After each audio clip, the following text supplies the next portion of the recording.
prematuro, cuando nace tiene un sistema respiratorio muy frágil y en el momento en que nazca, dependiendo del momento en el que nazca, se encontrará pues en diferentes etapas de su maduración y desarrollo. Cada etapa de desarrollo de estos recién nacidos tiene particularidades distintas que definitivamente constituyen, digamos, la base para dirigir el tratamiento.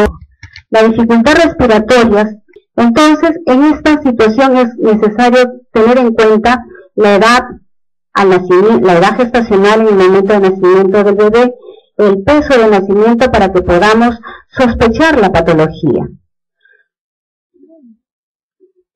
En la práctica clínica hay una serie de intervenciones que se van a realizar para obtener un adecuado intercambio gaseoso, y estas estrategias que se usan en el recién nacido van a originar muchas veces lesiones que finalmente terminarán siendo una complicación para el recién nacido, ¿no? Por ejemplo, el que el niño entre a ventilación mecánica, el que el bebé haga una complicación como cualquier síndrome de fuga de aire como neumotórax, enfisema pulmonar intersticial, que vamos a ir aclarándolo un poquito en las siguientes diapositivas, consecuencias que pueden ser incluso limitantes y a veces originar largas estancias hospitalarias. Sin embargo, cuando hablamos de síndrome de dificultad respiratoria hay que tener en cuenta que el uso de surfactante fue de tal importancia y marcó un hito en el manejo del recién nacido, sobre todo el prematuro, que se puede hablar ya en este momento de una era o etapa pre-surfactante y otra post-surfactante, ¿no? Debido a que el surfactante, el descubrimiento del surfactante hizo que se previnieran y evitaran mortalidad neonatal de manera tan llamativa que su uso tiene una recomendación de clase 1 y de serie A que finalmente logran o nos permiten asegurar que la terapia con surfactante definitivamente va a tener beneficios en el recién nacido. Además hay que saber que los recién nacidos más críticos e inmaduros en esta época, debido al desarrollo del cuidado neonatal, están sobreviviendo cada vez más y definitivamente somos testigos de repente de una serie de consecuencias que es muy difícil de que podamos diferenciar si se tratarán de la prematuridad con la que nacen, de las complicaciones de la prematuridad, ¿no? O del tratamiento que nosotros estamos realizando con estos bebés. Como decía al inicio, las causas que van a originar dificultad respiratoria en el recién nacido son muchas y podemos tal vez en esta pequeña gráfica agruparlas en dos grandes grupos, las de causa pulmonar y las de causa no pulmonar. Sin embargo, hay que tener en cuenta que las causas más frecuentes de dificultad respiratoria en el recién nacido son la taquirnia transitoria, el síndrome de aspiración meconial y síndrome de dificultad respiratoria propiamente, también llamada enfermedad de membrana hialina, neumonía, neumotórax, pero también hay otras enfermedades que están mencionadas acá y no son las únicas, la hipoplasia, hernia diafragmática, hemorragia y otras más que seguramente la lista sería muy larga de mencionar en este momento. También tenemos causas no pulmonares que pueden estar en relación a la asfixia. Un pulmón diasfíctico es un pulmón que va a dar síntomas probablemente muy sugerentes de enfermedad pulmonar, ¿no? Pero que están basadas en este evento de hipoxia. Hipertensión pulmonar, cardiopatías, infecciones como sepsis, la acidosis, la hipoglicemia, anemia, policitemia, hipotermia, etc., pueden ser causas de dificultad respiratoria. Entonces diremos pues que la dificultad respiratoria puede tener signos y síntomas parecidos en cualquiera de sus etiologías y que probablemente una ayuda de diagnóstico sería la revisión de la historia clínica, ¿no? el determinar la edad gestacional del recién nacido, de los factores de riesgo asociados. Podremos decir pues que si hay un niño con meconio, lo primero que voy a sospechar es que tenga un síndrome de aspiración meconial. Si es un prematuro muy chiquito, por debajo de las 34 semanas, lo primero que deberé sospechar es enfermedad de membrana hialina. Si es un bebé que nació de una madre con antecedentes o signos de coriomionitis, lo primero que sospecharé será que sepsis y que puede estar originando dificultad respiratoria por neumonía, ¿verdad? Entonces, el panorama cambia mucho cuando uno asocia la clínica con los antecedentes. La neumonía, como cualquier otra de las causas de dificultad respiratoria, siempre va a ser diagnosticada por la clínica, pero básicamente por los hallazgos radiológicos, ¿no? Tenemos aquí un bebé,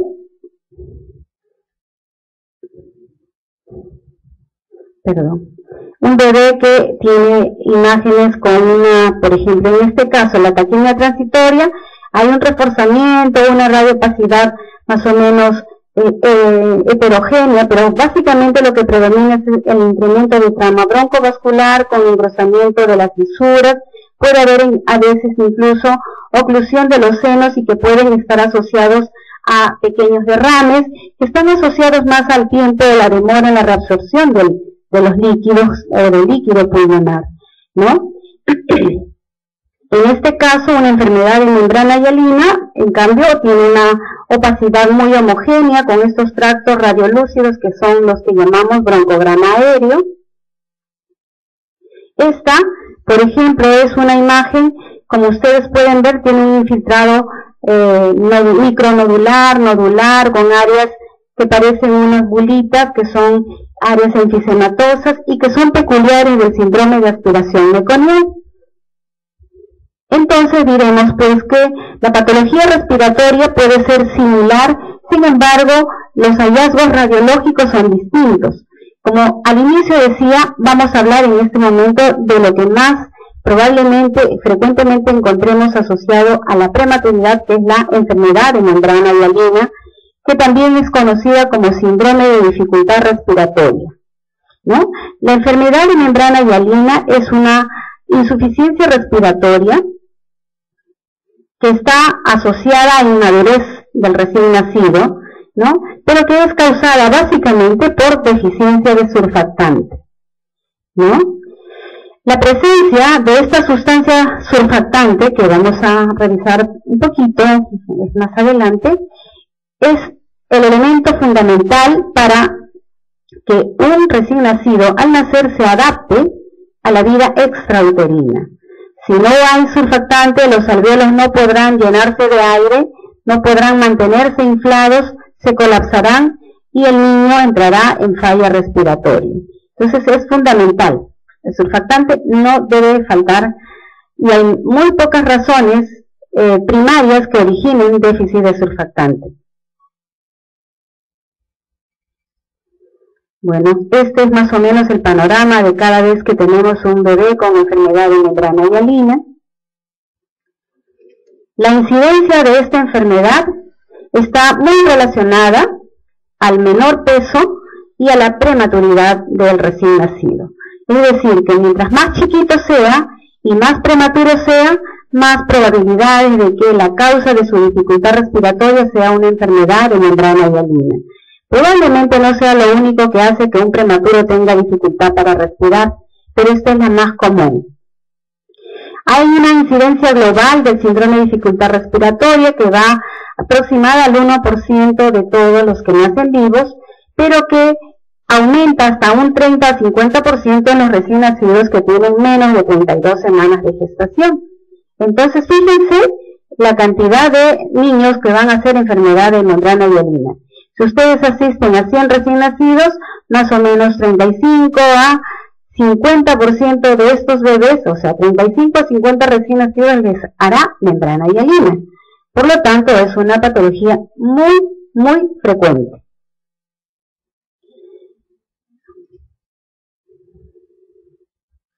¿No salió? Ahí está.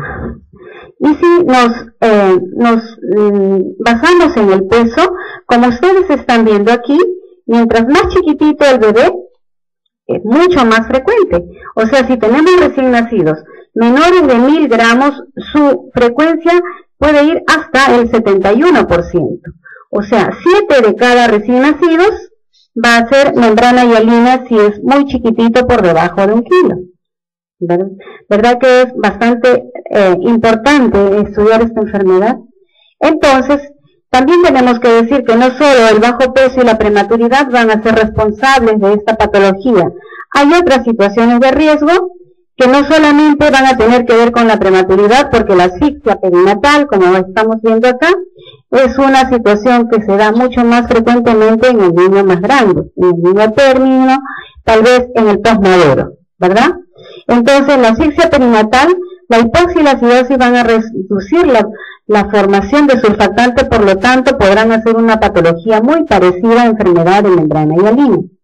La cesárea, también es probable que un aumento, la cesárea produzca un aumento de la incidencia de dificultad respiratoria, porque los niños que nacen por cesárea, sobre todo aquellos que no tuvieron la probabilidad de hacer trabajo de parto, van a tener más dificultad en eliminar el líquido pulmonar, ya que es sabido que el líquido pulmonar se empieza a eliminar de los pulmones más o menos 24 a 48 horas antes de sucedido el parto. O sea, la señora que ya está con la gestación a término, por lo menos desde 48 horas antes empieza a eliminar el líquido pulmonar. Por lo tanto, estos niños que nacen de parto vaginal y a término suelen tener menos probabilidad de taquipnea transitoria, lo que reduce la incidencia de esta enfermedad en estos niños, pero la aumenta en aquellos que nacen por cesárea, sobre todo aquellas cesáreas programadas, ¿verdad? Aquellas en las que la familia, su médico, etcétera, decidieron cortar la gestación. Más frecuente aún en los pretérminos tardíos o en aquellos recién nacidos entre 36 a 38 semanas. La diabetes materna también es un factor de riesgo asociado. Se dice que concretamente es porque hay una deficiencia en la formación de fosfatidilglicerol, que es un componente de la sustancia surfactante. El sexo masculino también es un factor de riesgo debido a digamos, los niveles altos de andrógeno que tienen que ver que inhiben la formación de surfactante. También se encuentra más frecuente en el segundo gemelo, tal vez porque el parto se produce más tardíamente. Y esto es un resumen de lo que puede suceder en un niño que nace inmaduro. Y cuando decimos inmaduro no es solo que le falte surfactante, es que también la vía respiratoria es inmadura porque no ha terminado aún de desarrollar, teniendo en cuenta que el pulmón desarrolla hasta los 5 años. La alveolización se va a completar después del nacimiento y varios años después. Por lo tanto, si nace en las primeras semanas o nace prematuro antes del nacimiento, ese pulmón además está inmaduro. No solo le falta surfactante, sino le falta desarrollar alveolos, ramificaciones, capilares, etcétera, que van a originar patologías asociadas al déficit de surfactante, que es de repente el principal mecanismo. Todo esto va a originar atelectasia, es decir, los alveolos o los sáculos alveolares todavía no completamente maduros se van a cerrar, se van a atelectasiar, no se llenan de aire. Entonces, esto que origina una disminución de la compliance, o sea, el pulmón se hace duro, es difícil de llenar de aire, disminución de la ventilación, o sea, no hay posibilidad de eliminación de CO2, hay disminución de la estabilidad alveolar, y esto va a originar hipoxia, hipercapnia, acidosis mixta, que además van a contribuir a dañar más el alveolo capilar, ¿no? Van a originar este daño alveolar y capilar, va a originar membranas, que es lo típico de la patología por déficit de surfactante del prematuro, que es la formación de membranas que históricamente se han descrito como membranas hialinas y que hasta ahora se mantiene el nombre de enfermedad por membrana hialina debido a que quien lo descubrió, lo que observó en el estudio anatomopatológico fue la formación de membranas dentro de los espacios alveolares, ¿no? Con el tiempo este nombre no se ha cambiado, los americanos llaman a esta enfermedad síndrome de dificultad respiratoria, pero en general nos hemos quedado con el nombre de enfermedad por membrana hialina. Esto obviamente va a disminuir el intercambio gaseoso y lógicamente más hipoxia, más hipercapnia y más acidosis.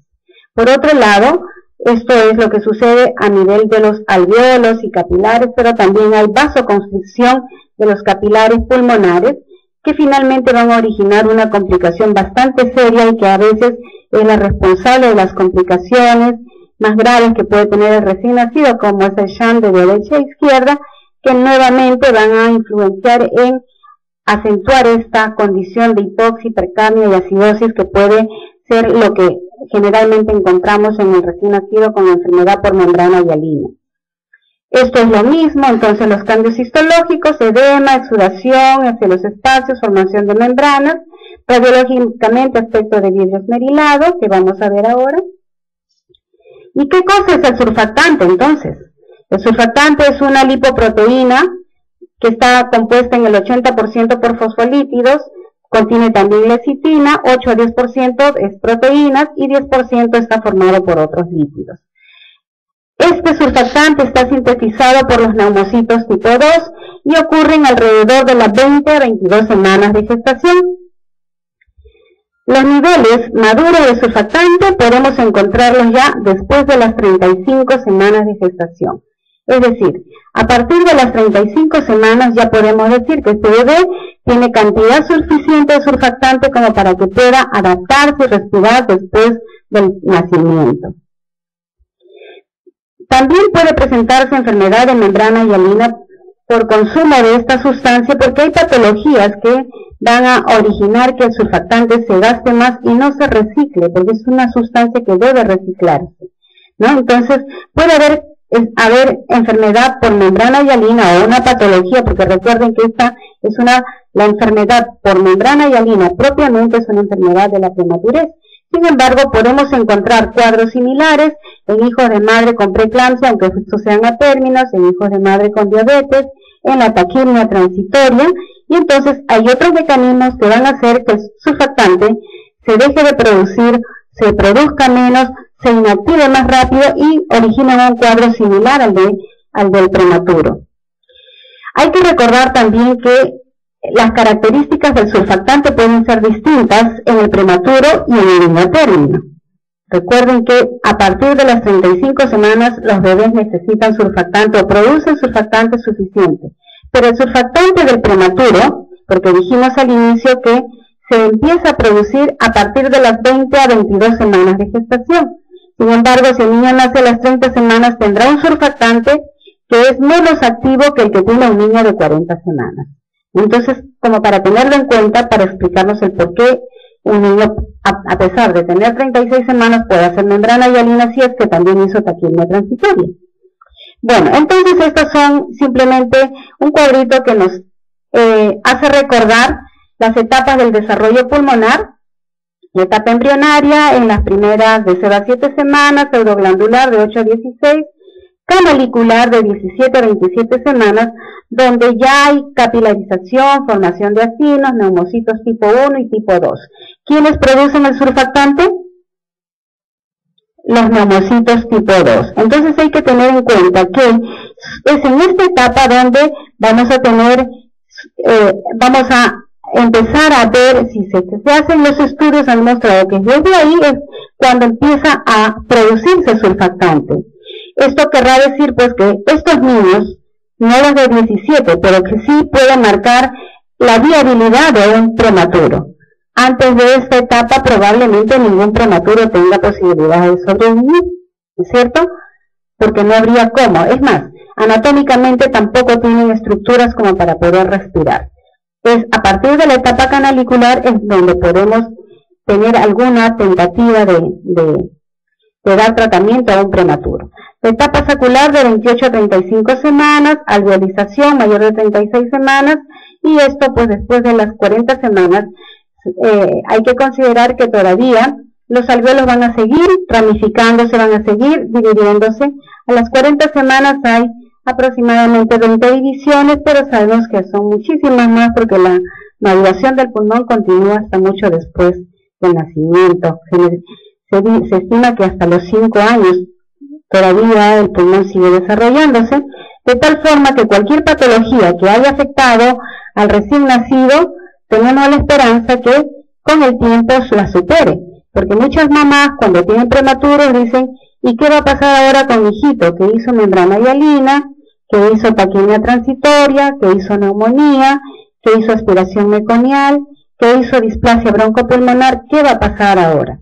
Claro, estas patologías producen alteración en la formación o el desarrollo del pulmón o de la vía aérea, pero tenemos la suerte de que estos alvéolos, estas estructuras respiratorias van a seguir desarrollando y probablemente con la maduración, con el tiempo, estos problemas respiratorios sean menores. Esto es un esquema de lo que es un alvéolo. Este es un alvéolo, estas son las células que son neumocitos tipo 1, estos son los neumocitos tipo 2, que son los productores de esta sustancia surfactante que es la que va a revestir el interior de la membrana alveolar, ¿no? Con la finalidad de mantenerla abierta o permita que se mantenga abierta y llena de aire y no se colapse cuando el niño exhala. Bueno, un prematurito extremo, como la doctora les decía hace un rato, en la que estamos evitando que el niño pierda calor, aquí por razones solamente de ver la imagen, no está con el protector, pero los cuidados de protección del prematuro son cuidados en la intensidad de la luz, en la intensidad de los ruidos, ¿no? En el calor que debemos proporcionar, o sea, evitar la hipotermia, evitar el estrés por ruido, por luz, por exceso de repente manipulación. Entonces, ¿cuáles son, si hablamos ya de la clínica de estos recién nacidos, las manifestaciones clínicas se van a deber a 3 grandes problemas que ocurren en el pulmón de un recién nacido con enfermedad de membrana hialina. La telectasia alveolo-capilar difusa, el edema concomitante que va a originarse y la lesión celular consiguiente. Como ya habíamos dicho, hablar sobre la clínica del niño con dificultad respiratoria es muy parecida a la que puede tener cualquiera de las causas que ya mencionamos. El niño tendrá dificultad respiratoria traducida por taquipnea, o sea, respirará muy rápido, habrán signos de dificultad como por ejemplo quejido, aleteo nasal, retracciones subcostales, sifoideas, desbalance tóraco-abdominal, todo esto que está dentro de lo que llamamos test de Silverman-Anderson, ¿no? Que es lo mismo que podría tener un niño con taquipnea transitoria, con neumonía, con síndrome de aspiración meconial. En conclusión, los signos de dificultad respiratoria son inespecíficos, es decir, pueden ser los mismos para cualquier patología. Es más, un niño con sepsis podría tener iguales manifestaciones respiratorias sin tener una neumonía, simplemente por el cuadro séptico que tienen como manifestación general. Y entonces, el diagnóstico generalmente es radiológico. Radiológicamente, ¿qué es lo que vamos a ver? Hipoventilación de ambos campos pulmonares. ¿Qué significa hipoventilación? Normalmente, cuando uno ve una radiografía, lo que cuenta es cuántos espacios intercostales tiene. Pues en el niño con enfermedad de membrana hialina, este número de espacios intercostales en la radiografía se reduce, es decir, disminuye el tamaño del pulmón, disminuye el volumen pulmonar y por eso llamamos hipoventilación. Si tiene 7 o menos espacios intercostales, es uno de los signos de enfermedad de membrana hialina. Hay un aumento homogéneo de la densidad pulmonar. El pulmón se va poniendo blanco cada vez más intensamente hasta que no hay diferencia entre el pulmón y el corazón, que generalmente es lo más denso que existe en el tórax. También vamos a encontrar un patrón reticular, nodular, fino, ¿no? Que es conocido como imagen en vidrio esmerilado. Ustedes han visto, recuerdan estos vasos que decimos pavonados que tienen esa apariencia de opaco, ¿sí? ¿Sí o no? Porque los vidrios son transparentes, pero estos opacos decimos pavonados o vidrio esmerilado. Pues esa es un poco la característica radiológica de una placa de pulmones de un bebé con membrana hialina. De intensidad variable porque la membrana hialina, como vamos a ver, tiene hasta 4 grados radiológicos. También es posible que encontremos imágenes que se llaman broncograma aéreo. ¿Qué significa eso? Que vamos a encontrar los trazos o tractos de los bronquios, bronquiolos, que pueden ser desde los más grandecitos hasta los más finitos, que se ven radiolúcidos, o sea, se ve transparente dentro de lo que es una zona radiopaca. Se ven como trayectos radiolúcidos, y esto, por ejemplo, es una membrana hialina de grado 1. Miren cómo se reduce el volumen del pulmón, 2, 4, 6, 7, ¿no? Y cómo está con una radiopacidad difusa. Es como que le hubiéramos puesto una película homogénea y compromete los dos pulmones de manera, como digo, homogénea. Cuando hay, más bien, esta radiopacidad no es homogénea, se limita a una zona, área o solo un pulmón, hay que dudar que esto sea una membrana hialina. La característica es que es bilateral. Salvo que, además de membrana hialina, pues tenga neumonía, porque no podría ser raro. Y la principal causa de la prematuridad, ¿cuál es? A ver, ¿cuál es la principal causa de la prematuridad? A ver, un poquito más fuerte. ¿Qué más? El parto prematuro, ¿cuál es? En nuestro medio, las infecciones. Las infecciones, la enfermedad por membrana hialina, la ruptura prematura de membranas pueden ser las causas más importantes para adelantar un parto. Por lo tanto, no sería difícil que un bebé que tiene enfermedad por membrana hialina también tenga imágenes por neumonía, ¿verdad? Esta es una radiografía que me habla de una membrana hialina de grado 2. La intensidad del compromiso parenquimal es un poco más homogéneo, ya hay más típico este infiltrado retículo granular. Si hacemos un poquito, nos imaginamos, ya se puede ver un broncograma aéreo que traspasa los límites de la silueta cardíaca. Esta es una grado 3, ya casi no podemos ver los límites de la silueta cardíaca, se ve broncograma aéreo mucho más periférico, más externo. Y esta es una grado 4. Como verán, aquí ya no podemos ver dónde está el corazón. O sea, la consistencia del tejido pulmonar y el corazón, que es una víscera sólida, ya no la podemos diferenciar, ¿no? Ya casi tampoco vemos broncograma. Es decir, el pulmón se colapsó en su totalidad. Entonces, una vez que hemos hecho el diagnóstico, hay que ver qué vamos a hacer con ese bebé. En realidad, hacer el diagnóstico de enfermedad por membrana hialina tendrá que ver pues con el análisis que hagamos de la historia clínica perinatal, ¿no? De la edad gestacional, del peso con el que nace este bebé. Y basado en ello, pues tendremos que orientar el tratamiento.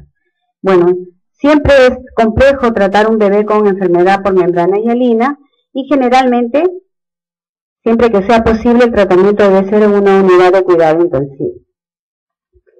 Lógicamente, tratado por personal entrenado para esto. Hay que minimizar el estrés, que son los objetivos principales en el manejo del recién nacido con membrana hialina, asegurar un adecuado intercambio de gases, asegurar temperatura normal, es decir, evitar hipotermia, ¿no? Mantener una homeostasis cardiorrespiratoria renal adecuada, vigilar los electrolitos dentro de límites normales, el control metabólico, ¿no? La nutrición, que debe ser muy temprana en lo posible. Ahora se habla de nutrición agresiva, tanto enteral como parenteral cuando el recién nacido es prematuro, sobre todo en aquel prematuro extremo. Y las intervenciones que hagamos tendrán que estar orientadas a prevenir complicaciones. Recuerden que una gran parte de las secuelas que quedan en el manejo del recién prematuro tienen que ver con el tratamiento que hacemos.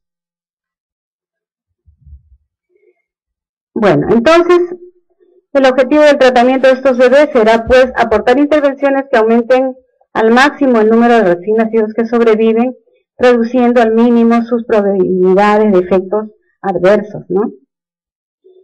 De nada serviría que salvemos niños que de repente queden con secuelas. Y el manejo respiratorio del recién nacido con enfermedad por membrana hialina debe empezar desde antes del parto, tal vez desde antes de la gestación, ¿no? Con una madre saludable para evitar de repente que llegue a tener un parto prematuro. Pero si es que ya está con el problema de amenaza de parto prematuro, pues el uso de corticoides prenatales, una recepción adecuada en el momento de nacimiento, muchas veces con intervenciones necesarias como son la reanimación cardiopulmonar, el uso de CPAP temprano, surfactante, que es lo que le falta, si es prematuro es lo que le falta, no solamente es inmaduro, sino que le falta surfactante, ¿verdad? Y la ventilación mecánica, que sería lo que este niño, ojalá, debiera ser lo último que necesite. Entonces, ya para la fecha, esto es todavía del 2007, pero en la actualidad ya está completamente demostrado que hay algunas estrategias que han demostrado la eficacia en el tratamiento del niño con dificultad respiratoria, y es el uso de surfactante, los corticoides prenatales y la presión positiva continua en la vía respiratoria, que es el CPAP. El uso de esas tres estrategias han demostrado su eficacia en la disminución de la mortalidad y la disminución de algunas otras complicaciones en el desarrollo del recién nacido. Si hablamos de corticoides, los corticoides prenatales ya demostraron a través de muchos estudios su eficacia en reducir el riesgo de dificultad respiratoria en el recién nacido prematuro. Entonces, ¿qué hacen los corticoides prenatales? Inducen la maduración pulmonar. No solamente al inducir la maduración pulmonar van a inducir el pool de surfactante alveolar que normalmente debe tener un recién nacido después de las 35 semanas, sino que también mejoran las propiedades fisiológicas del pulmón, como aumentar la compliance, ¿no? Y el volumen pulmonar, y además mejorar la respuesta al uso de surfactante. A ver, para que no se me queden dormidos, una preguntita. Entonces, ¿quién produce el surfactante? ¿Y desde qué semana de gestación se produce?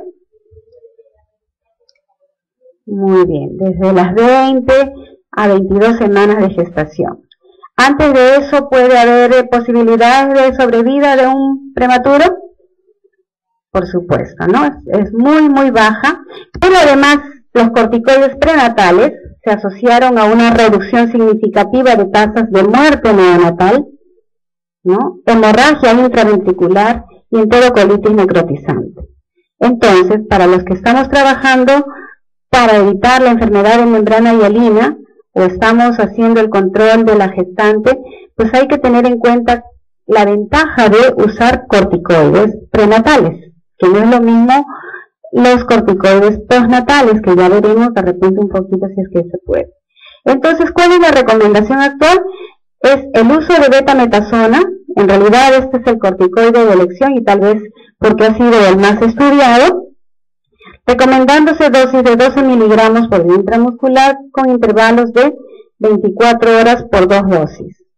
Se recomienda que los corticoides, o sea, las conclusiones de todos los estudios recomiendan que estos deben ser administrados en toda gestante que tiene amenaza de parto prematuro antes de las 34 semanas de gestación, y generalmente es mucho más útil si es que se administra 24 horas antes del parto, ¿no?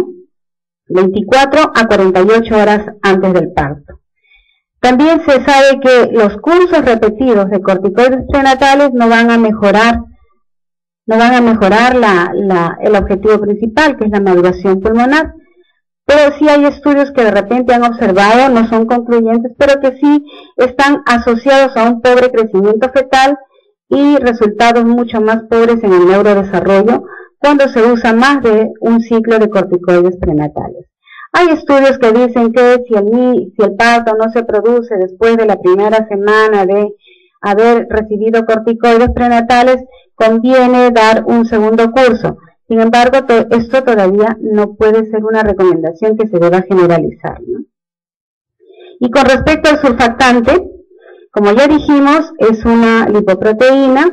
El uso de surfactante se basa en estudios con evidencias de nivel 1 y recomendación A. Quiere decir que más de eso ya nadie lo puede recomendar. Y esto debido a los resultados que se vieron inmediatamente después del uso de surfactante, ¿no? Pero, sin embargo, existen algunas interrogantes, tal vez para algunos lugares un poco más, para otras menos, sobre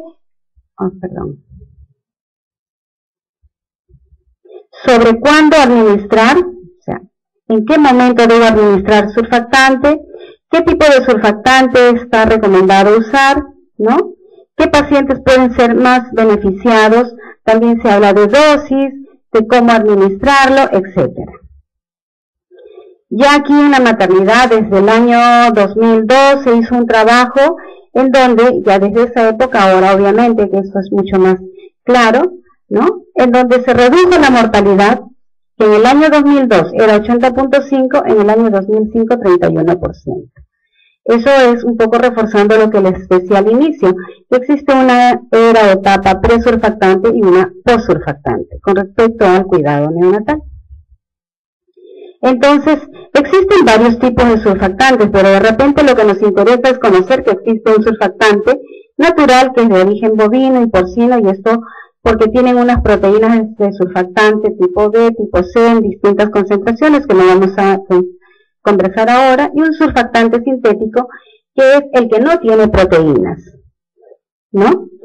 La administración de surfactantes, sea natural o sintético, ha mejorado el resultado a corto y a mediano plazo, que son los que ya dijimos, han disminuido la incidencia de membrana hialina, han mejorado la sobrevida del recién nacido, pero todavía hay algunas cosas que están definiéndose, que son, por ejemplo, la efectividad que pueda tener cada uno de estos, sean los sintéticos, sean los naturales, o sea la comparación dentro de los naturales, bovino, porcino, etcétera.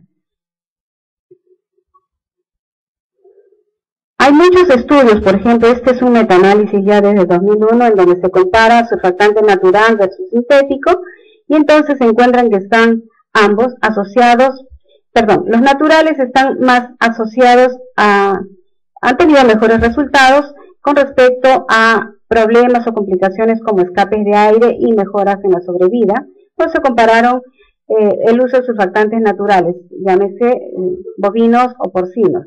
Aquí en la maternidad, por si acaso, estamos usando un surfactante de origen natural bovino.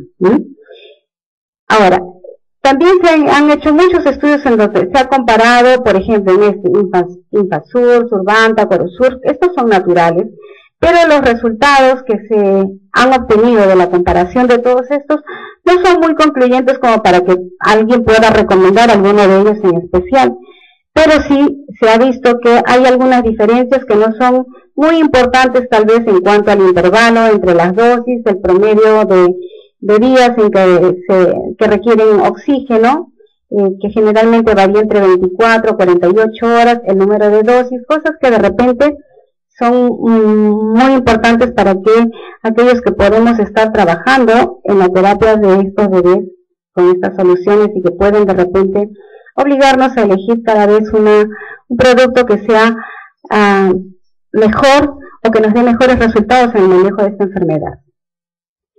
El momento de la aplicación también es algo que tiene que decidir cada unidad.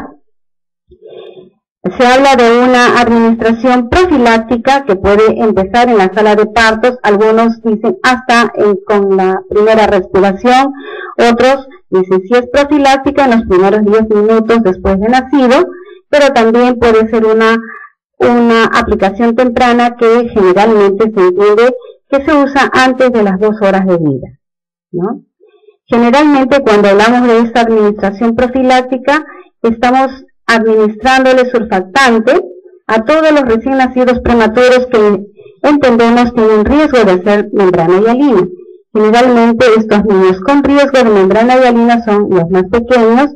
Para lo que habíamos conversado al inicio, todos los que tienen menos de 32 semanas podrían estar dentro de este grupo de niños con riesgo de hacer enfermedad por membrana hialina.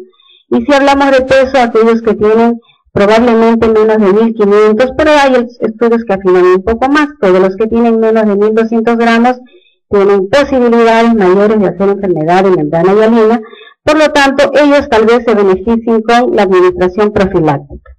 Y la otra forma de aplicación es la de tratamiento o tardía, en donde primero se diagnostica la enfermedad, y es porque seguramente le hicimos una radiografía y comprobamos que tiene una enfermedad, que tiene imágenes compatibles con membrana hialina, y entonces tiene que haber una evidencia de cuadro clínico y radiológico para el uso de surfactante. Hay muchos estudios, creo que no vamos a incidir en ellos, pero hay muchos estudios en donde se han comparado el uso temprano versus tardío, pero hay un estudio muy importante que es el de Osiris, en el que lamentablemente no se pudo hacer con surfactante natural, pero se hizo con sintético. En este estudio se encontró pues que hay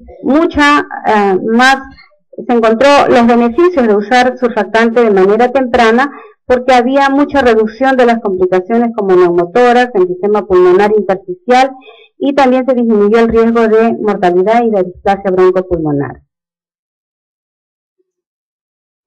Aquí hay otros estudios, tal vez que... Ahora sí. Aquí solo para comparar que hay menos neumotórax en estos niños que recibieron surfactante temprano.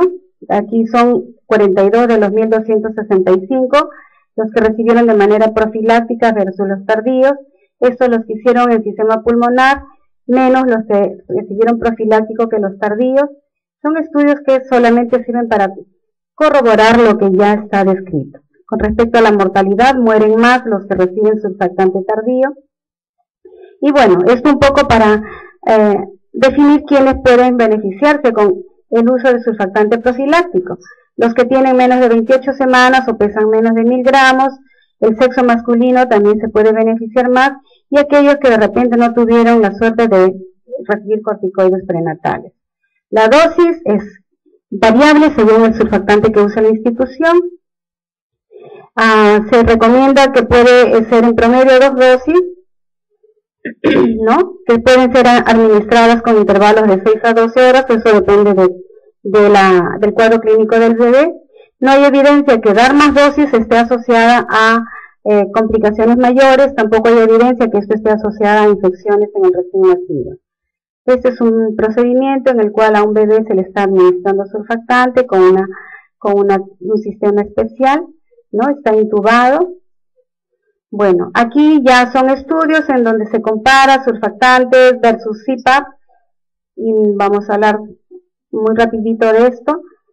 Compara CPAP. CPAP es una intervención de dar asistencia respiratoria a través de cánulas binasales, se llama presión positiva al final, continua en la vía aérea. Y lo que podemos ver es que cuando comparan estudios entre los niños que usaron CPAP versus los que usaron surfactante, el CPAP ofreció mayores ventajas con respecto a los que usaron surfactante. Tal vez porque los que usaron CPAP no hicieron siempre membrana hialina, o tal vez porque lo que usan surfactantes son los que les diagnosticamos membrana hialina, ¿no? Pero lo cierto es que estas estrategias han sido muy beneficiosas en el recién nacido, sobre todo cuando se combinan ambas, ¿no? CPAP más surfactante, en todos los estudios que se han hecho a lo largo del tiempo, siempre fue mucho más beneficioso asociar CPAP con surfactante y disminuyeron las posibilidades de ventilación mecánica. Muchos estudios han demostrado lo mismo. Y con respecto al manejo respiratorio, hablamos de ventilación mecánica, muy rapidito para mencionarlo nada más, ¿no? Es la indicación más conservadora para el manejo respiratorio o la asistencia respiratoria del recién nacido es el CPAP, bajo una técnica que nosotros llamamos INSURE, que es intubar al bebé, ponerle surfactante, extubarlo y ponerlo en CPAP, ¿no? Hay otras técnicas que están orientadas a disminuir el volumen tidal o disminuir la presión inspiratoria máxima para lograr un inflado adecuado, pero sí tratando de que haya menos trauma de la vía aérea, como barotrauma, volutrauma, etcétera.